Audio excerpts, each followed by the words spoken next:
Hello everyone, good morning. Thank you very much for coming along to this talk. I should be standing here because I'm video recording it. Yeah, okay, come in. Thank you very much for coming along to this talk. My name is Sebastian Lesniewski. I've been teaching English for nearly 16 years, and today I'm going to talk about native and non-native language teachers.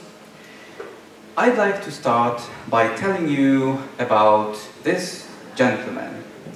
His name is Dr. Stanley Bill. He was born and raised in Perth, Australia. As an undergraduate student, Stanley was introduced to films by Krzysztof Kieślowski, a famous Polish film director. One of Kieślowski's masterpieces is a series titled Decalogue, which consists of 10 one-hour films.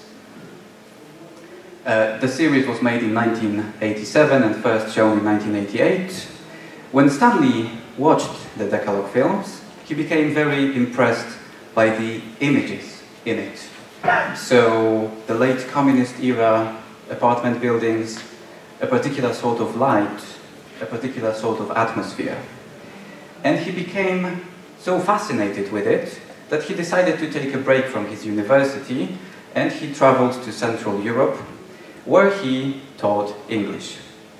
At some point he arrived in Bielsko-Biała, a city in the south of Poland, where he worked as a teacher of English, and he also started to learn Polish. After 3 years in Bielsko-Biała, Stanley went back to Australia to complete his studies, and then he once again came to Poland, this time to Kraków, where he again worked as a teacher of English, and he also started to learn Polish. At that time, he was in his early 20s. Later, he did a PhD in comparative literature at Northwestern University, Illinois. Today, he is lecturer in Polish studies at the University of Cambridge. Dr. Stanley Bill speaks Polish better than me, and I'm not exaggerating. The way he builds sentences is amazing. He has great language awareness. He knows about the Polish language a lot more than I do, even though I'm Polish and I'm a a language teacher, not a teacher of Polish. He has read more Polish books than I have read. He has watched more Polish films than I have watched. If you wanted to learn about Poland, and if you wanted to learn the Polish language, you would want to learn from him. So, there are a number of areas where the non-native teachers have an advantage over the native teachers. One of these areas is the language awareness. As non-native language users, we usually find it easier to empathize with our students because we have learned the language ourselves. We usually find it easier to connect the language material to the student. We can anticipate areas of difficulty, things which might not even occur to a native speaker. We can help our students by sharing various learning strategies and study skills. My favorite point about the non-native teacher having an advantage over the native teacher is that the non-native language teacher can become a realistic role model for the student. So it's rather unlikely that your student will one day turn into Hugh Grant or Prince William. But it's quite realistic that they might become as successful at using English as their teacher. Unfortunately, a lot of non-native teachers don't realize their own strengths. And the list of our strengths is a lot longer than this. The points that I just talked about and a number of other points have been discussed in greater detail by many people, including Hugh Della. His series of posts in praise of the non-native teacher can be found on his former blog, hughdella.wordpress.com, as well as on his current blog, lexicallab.com. In the past couple of years, there have been a number of other great initiatives raising awareness of ELT professionals about the value of the non-native teacher. The TEFL Equity Advocates, the talks and forums in various conferences, and Silvana Richardson's plenary talk at IATEFL 2016 in Birmingham. The great thing about Silvana's talk is that she brought this native versus non-native teacher debate to the fore. Her talk had great resonance, and it undoubtedly raised awareness about what's going on. So I'm going to refer to some of Silvana's arguments, and I'm going to offer a constructive critique of the reasoning behind her arguments.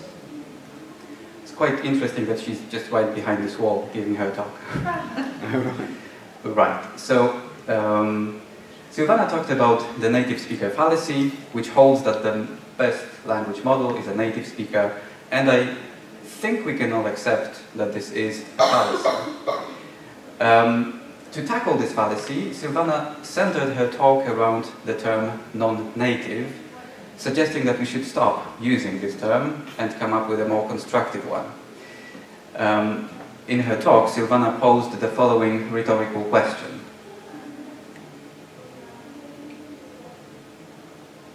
So what she dislikes about this term is the prefix non. Her rhetorical question was, why do we still refer to an aspect of the professional identity of over 80% of teachers of English in the world as a non? To demonstrate the unhelpfulness of the prefix non, Silvana introduced herself as non-male, non-atheist, and non-tall, and then she concluded that describing oneself in this way sounds weird, verging on ridiculous. Now, of course, these three words sound ridiculous. However, the reason why they sound strange is not because there is something intrinsically bad about the prefix non. These three words sound strange because they don't exist. We don't say non-male because we have the word female. We don't say non-atheist because this would be a double negation. The word atheist already contains a negation. An atheist is somebody who is not a theist, like an asymmetrical shape is not symmetrical. We wouldn't describe anything as non-asymmetrical, and so there's probably no need for the word non-atheist. When it comes to non-tall, the reason why such a word doesn't exist is that the prefix non is used to talk about dichotomies. So we could theoretically use such a term if we wanted to divide the world into tall and non-tall people. But then it's actually quite normal to to describe somebody as not tall. I'm happy to say that I'm not tall, but I wouldn't describe myself as short. There is usually a good reason for negating one word rather than using its polar opposite. For instance, if we say to someone, you're not telling the truth, it sounds less confrontational than to say, you are lying. If we choose to negate a positive word, it gives a more positive overall impression than using a negative word. If we negate a positive word, it gives a more, you get it, you got it a lot. So I would say that the fact that these three made-up examples sound strange doesn't really prove that there is something intrinsically bad about the prefix non. The prefix non is just a technical term to distinguish between two mutually exclusive categories. Furthermore, the category described as non doesn't have to be worse. Would we say that the term non-smoker is in any way derogatory? How about a nonconformist? Is a nonconformist inferior to a conformist? Would we say that non-gradable adjectives are poor cousins of gradable adjectives? Do we regard non-defining relative clauses as less preferred than defining relative clauses? What about a non-governmental organization, a non-profit company, a non-alcoholic drink, or a non-violent protest? I think we can agree that the prefix non doesn't make any of them inferior. So, perhaps you still think that we should replace the term non-native speaker with another term which would evoke more positive associations, like the right. If you still think that you should, if from the logical point of view, if I object to being called a non-native speaker, I reinforce the native speaker fallacy. If I don't want to be excluded from a certain category, then this implies that there is something desirable about being part of this group. Perhaps we still think that we should replace the term non-native speaker with some other term which would evoke more positive associations, like the term second-hand, which is recently being replaced with the term pre-owned. So a pre-owned car sounds more positive than a second-hand car. Perhaps this could be one strategy to come up with a new term. Okay. How about another strategy? Let's claim back the term non-native language teacher. Perhaps our goal could be a reality where the term non-native language teacher is understood as a highly competent language teacher. How about that? Right. Of course, the terms native and non-native speaker are problematic. However, they are problematic not because one of them is derogatory, but because both of them are imprecise. At 2 years ago at IATEFL, Dita Phillips, who is a teacher trainer living and working in Oxford, gave a talk titled "I'm a non-native English-speaking teacher, hear me roar." She made a very interesting observation as a teacher trainer. At the beginning of each new course, the trainees are asked to complete a questionnaire where one of the questions is, are you a native speaker of English? And the three possible answers are no, yes, no, and not sure. In the past couple of years, Dita observed an increase in the number of trainees who said they were not sure. So these are the situations where somebody says, my mother is French, my father is Italian, but I was born and raised in the UK, so what is my mother tongue? A good example is the famous actress Mila Kunis, who was born in Ukraine, and she lived there for the first 8 years of her life. Then her family moved to the US, and at that time Mila Kunis didn't speak a word of English. And now her English is no different from what it would be if she was born and raised in the US. But can we say she's a native speaker? Perhaps we can, because she became immersed in the language at the age of 8.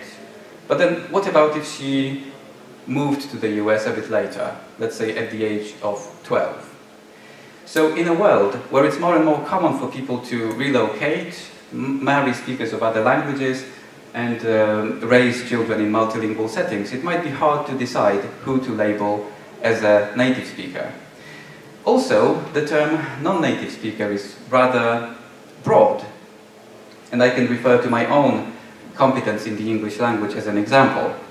I started to teach when I was an undergraduate student 16 years ago in Poland. Today, with 16 years of experience in teaching English, with 11 years of experience in teaching English while living in the UK, and with a PhD in applied linguistics, I'd like to think that my language competence is perhaps a little higher than what it was at the beginning of my career. Nevertheless, both my younger self and me today will be described as a non-native English-speaking teacher. The same problem with the native speaker category. Both the character played by Jim Carrey and the professor of linguistics belong in the category of native speaker of English. So the real problem with the terms native and non-native speaker is not that one of them is derogatory, but that both of them are superficial. On the other hand, the same problem applies to almost any term. Terms are imprecise. This is why when you write an academic essay, you always have to define your terminology. You want to write about young learners, you need to define what you mean by young learners. You want to write about political discourse, you need to say what you mean by political discourse. And then there is actually a reason why this mythical native speaker seems to matter so much in language education. I talked earlier about the areas in which the non-native teacher has an advantage over the native teacher. There were quite a lot of them. When it comes to the areas where the native speaker has an advantage, there is one: the language intuition. A native speaker, ideally a language-aware native speaker, intuitively knows what sounds natural and what doesn't. They may not be able to explain why, but they can usually tell you that this wording is a bit awkward, this collocation is not right, and you don't need a definite article here. This is why, when you write something, you want to have it proofread, preferably by an educated native speaker. This doesn't automatically make them good teachers, but let's be honest, it's quite handy to have a couple of native teachers around. Silvana also talked about the native speaker intuition in her presentation, but then she said that it's something that can be acquired through professional training, and she swiftly moved on. Now, I'm afraid that the language intuition is not something that we can just dismiss or push aside just like that if we want to be taken seriously. I mean, are there any courses in language intuition? It would be great to do a 4-week intensive training in language intuition. Yes, it's true that our language intuition develops as we are exposed to more and more language input, but it's a process that takes many years, possibly a lifetime. The second reason why the native teacher might be seen as preferred is the language input that they can offer. Again, I don't think we can just pretend that there is no difference between the language input that comes from a non-native teacher and the language input coming from a native speaker. There is research that confirms that there is a difference. At last year's IATEFL, Dr. Eric Lisses from a university in Louvain, Belgium, presented his findings based on a 160,000 word corpus of native and non-native teacher talk. His data shows that native teachers use a wider range of tenses and modal auxiliaries, as well as a higher number of phrasal verbs and subordinating conjunctions, while the non-native teachers use more meta-language. We can see that his study did not investigate any differences in terms of the pronunciation and accent. Now, does this mean that the language input that comes from a non-native teacher is less useful? Of course not. Of course not. But we can't deny that there is some difference. So, if there are certain areas where the native speaker has an advantage over the non-native speaker, and then there are other areas where the non-native speaker has an advantage, then it's quite logical that from the point of view of a language learner, the ideal solution is to be taught by both native and non-native teachers. So if this is the case, then perhaps there might be a justification for situations where some institutions want to hire a native speaker.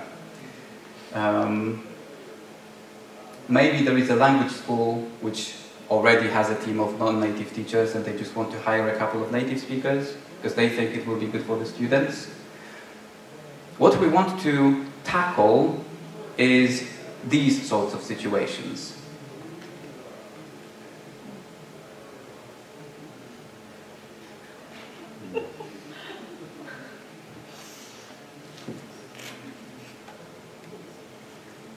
If we want to tackle this problem, then I'm taking photos, okay. This is so true. If we want to tackle this problem, then I'm not quite sure if just shouting discrimination and accusing employers of being racist is the most effective strategy. The tactic that I would be more inclined to adopt would be aiming to convince these employers, get them to realize that what they really want is a highly competent language user and a good teacher. And how should we do it? I would say that by continuing to raise awareness and by showcasing our strengths. If we just keep shouting discrimination, what might happen is that these employers will replace the term native speaker with some other term, with a euphemism, and everyone will still know what it means. I'm afraid that this is already happening. Or, if they are forced not to specify in their ads their preference for a native speaker, they will stop specifying this preference, but then the non-natives who apply will simply not be shortlisted. So, just shouting discrimination might not be enough, might not give us the result that we want. Another reason why I'm not quite convinced to playing the discrimination card is that I don't think I have ever felt discriminated. On the contrary, right from the beginning of my teaching career, I often heard from students that they preferred to be taught by me than by my colleagues who were native speakers of English. The students said that it was great to interact with a native speaker, but they didn't feel they were learning much. So my experience seems to confirm that students don't necessarily prefer native speakers. And you might remember from Silvana's talk that there is quite a lot of research that corroborates this. It's a myth that students want native speakers. Students want good teachers. I also realized my areas of strength from the beginning, in the early 2000s in Poland, as my native speaker colleagues often asked me about basic linguistic terminology, about grammar and spelling rules. They asked me for tips on how to explain specific things to students, and even about concepts from the phonetics and phonology. And I expect that, and I hear that a lot of non-native teachers have similar experiences. So then, when I decided to move to the UK to see if I can teach English here, I expected that there would be quite a lot of native teachers around, and it might not be so easy to find work as a teacher of English. So my assumption was that I had to be better than a native teacher to be good enough, which sounds terribly unfair. But I saw it as a challenge. If I have to be better than a native teacher, then this is what I will be. 11 years later, I can say that it hasn't been that difficult to find work as a teacher of English. Undoubtedly, it's thanks to the initiatives like Hugh Deller's support, the activity of TEFL equity advocates, and Silvana Richardson's talk. But I'm afraid it's a little more complex than this. There are many other factors, and my impression is that probably the main factor is the market, demand and supply. For an English native speaker, working in a language school in Britain is very often not perceived as a real career. Not saying always, but very often. A lot of native speakers see it as something temporary, something that you do as a young person. And it's not because there is something intrinsically not serious about the job. It's because the work is usually on 0 hours contracts without any guarantee that you will have any teaching hours next week, and it's not brilliantly paid. So this kind of job is not particularly attractive to an English native speaker. It's not attractive to a non-native speaker either when it comes to the financial aspect, but at least what compensates for this is the fact that there is a certain prestige in that I'm a non-native teacher, I'm a non-native speaker of English, I got to a very high level, now I'm teaching English in England. So that might be seen as an achievement. And therefore, the non-native teachers are often more enthusiastic about their work, more motivated, more hardworking. And after a while, the directors of studies notice that the non-native teachers are very reliable, very knowledgeable, and the students often don't notice that the teachers are non-native. And that's how it's done. It's market, I'm afraid. And when it comes to the situations when it comes to non-native teachers teaching in contexts where English is the official language, there is one more very important topic. I know teachers who were told by their DOS not to reveal to their students that they are non-native. The DOS asked them to lie to the students. Tell them you're English. So it shows how much the directors of studies used to be worried about that the students might not be happy about being taught by a non-native teacher. I personally have never been given any instructions on what to say to my students about my background, so I didn't talk about it at all unless it somehow came up. And when it did, I just said as casually as possible that I'm Polish. I admit that I preferred to say it, I preferred this to happen sometime into the course when the students were already happy with my teaching. Silvana, and when it did, yeah, when it did happen, when they did find out, my background didn't seem to make much difference to them, and very often I actually got very positive reactions. So, yes, Silvana also mentioned this topic in her talk. She said that the common strategy is to wait until the students trust you before you tell them you're non-native, and she suggested that this makes it look like an embarrassing confession. Silvana proposed that teachers should be talking about their background right at the beginning.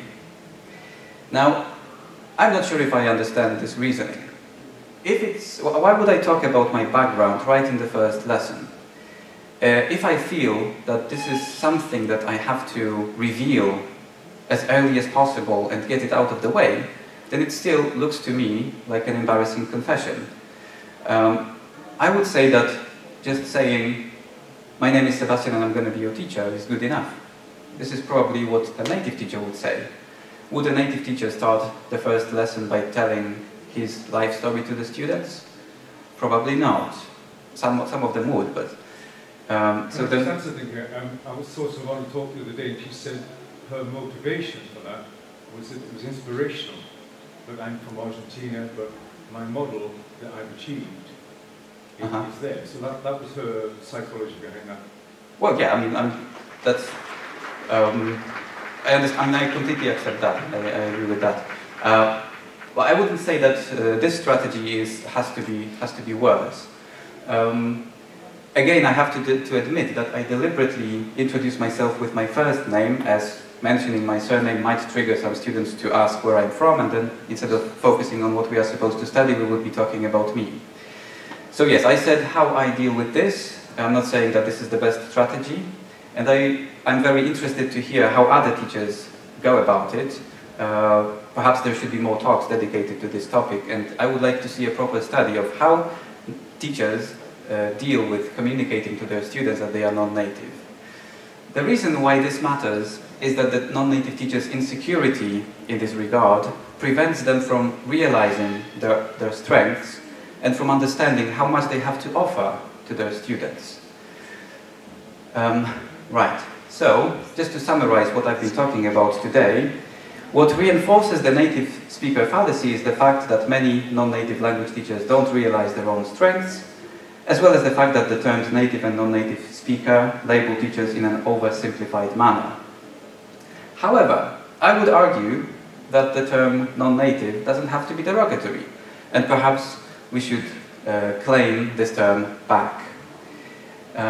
From the learner's point of view, the optimal arrangement is to be taught by both native and non-native teachers.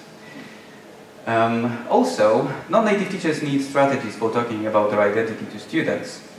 And finally, in my view, it's a bit idealistic, but probably the most effective tactic for non-natives is to be good teachers. If you would like to get in touch, just add .com to my name. Thank you very much.